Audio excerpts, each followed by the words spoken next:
You're drawn to the shadows where truth hides. Welcome. I am Detective Obscura, guiding you through the tangled web of human cruelty and mystery.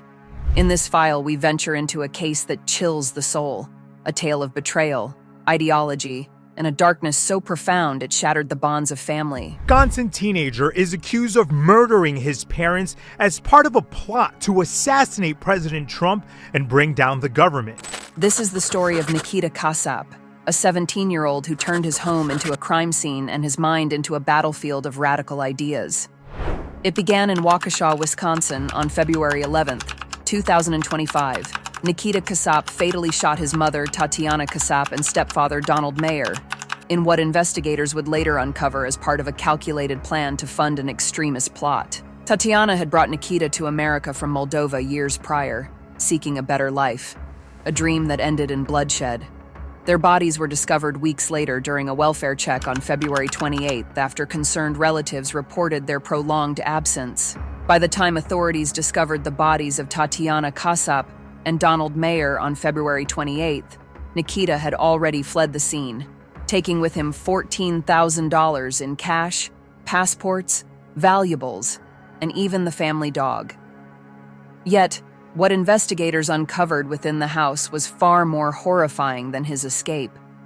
Evidence suggested that Nikita had continued to live in the home for nearly 2 weeks after committing the murders. The decomposing bodies of his mother and stepfather remained where they fell. Tatiana near the kitchen, partially covered with a blanket, and Donald in the office beneath a pile of clothes. This chilling detail painted a deeply disturbing picture. Nikita coexisted with the corpses of his parents for days, possibly weeks. Prosecutors revealed that he not only stayed in the house, but also recorded video footage of his stepfather's decaying body. Body was appeared to have been deceased for some time, was unable to definitively identify who it was. Investigators also found evidence of candles being lit near the bodies during this time, suggesting an attempt to mask the stench of decomposition. Investigators reported that Nikita was recording himself while saying the words, "So you can see him there.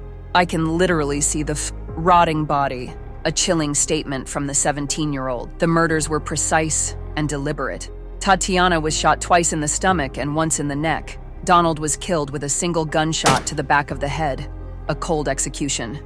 Afterward, Nikita lived among their decaying bodies for nearly 2 weeks, meticulously planning his next move. On February 23rd, he escaped in Donald's Volkswagen Atlas with $14,000 in cash and passports tucked away for what he believed would be his grand mission. When authorities apprehended him 5 days later, in Waukesha, Kansas, 800 miles from home, they uncovered more than just stolen property. Inside the vehicle were incriminating items: Mayer's revolver, spent shell casings, stolen credit cards, and cash, hidden within a Bible. But it wasn't just evidence of murder that shocked investigators. It was what they found in Nikita's phone and writings that revealed the true depth of his intentions. Nikita's motives were far darker than simple rebellion or greed. He had ties to the Order of Nine Angles, a neo-Nazi extremist group advocating violence to dismantle governments and incite chaos. His phone contained anti-Semitic writings and a manifesto outlining plans to assassinate President Donald Trump. Take a look at what happened. A plot he believed would ignite racial warfare and promote white supremacy. He had even begun financing drones equipped with mechanisms to deploy explosives or poison, a chilling testament to his premeditation. Manifesto calling for the assassination of the President of the United States in order to foment a political revolution and promote white supremacy, along with materials linking him to a neo-Nazi extremist group. This wasn't just parricide. It was an act rooted in ideology, a calculated attempt to secure resources for what he saw as a greater cause. Communications revealed connections with others aware of his plans, raising questions about broader conspiracies or accomplices who may have supported his radicalization. But what drives a teenager to commit such heinous acts? The psychological profile of Nikita Casap offers unsettling insights into the mind behind the crime. His actions were not impulsive, they were calculated and deliberate. He had spoken openly about killing his parents weeks before the murders, but dismissed these comments as jokes when confronted by classmates. This level of premeditation suggests an obsession with control, an overwhelming desire for autonomy that led him down this dark path. Radical ideologies often prey on vulnerable individuals searching for identity or purpose. Nikita's immersion in neo-Nazi propaganda gradually distorted his worldview, framing violence not just as a tool, but as a necessary means to achieve the ideological goals set by the extremist group he is allegedly involved in, the Order of Nine Angles. His writings revealed not only hatred, but also an insidious belief that chaos could serve as salvation, a warped vision in which destruction became a form of renewal. This marks a chilling psychological shift, where personal rebellion slowly morphed into a calculated embrace of political extremism. And then there are the warning signs, the ones so often overlooked until it's too late. Nikita had access to weapons and exhibited social isolation in the months leading up to the crime. He stopped attending school regularly and expressed self-exit thoughts alongside violent ideation. Red flags dismissed as teenage angst by those around him.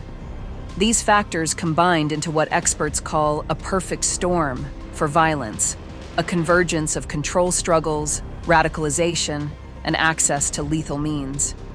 As investigators continue piecing together this case, questions linger like shadows on the wall. Was Nikita acting alone, or were others complicit in his plans? Could intervention have prevented this tragedy? And how do extremist ideologies manipulate vulnerable minds so thoroughly that they abandon humanity itself? With the potential involvement of an extremist group, one can't help but question the influence and pressure such an organization may have exerted on a teenager, particularly in convincing them that violence is the only way to uphold or express their ideology. This case forces us to confront uncomfortable truths, not just about adolescent violence, but about the power of radical ideas to twist innocence into monstrosity. It challenges us to look deeper into warning signs we so often ignore until they erupt into tragedy. Nikita Casap's story is a chilling tale of betrayal, one that transcends bloodlines and strikes at the core of our shared humanity. And still, it leaves behind a trail of unanswered questions that will haunt investigators long after the case is closed. Stay curious, stay safe,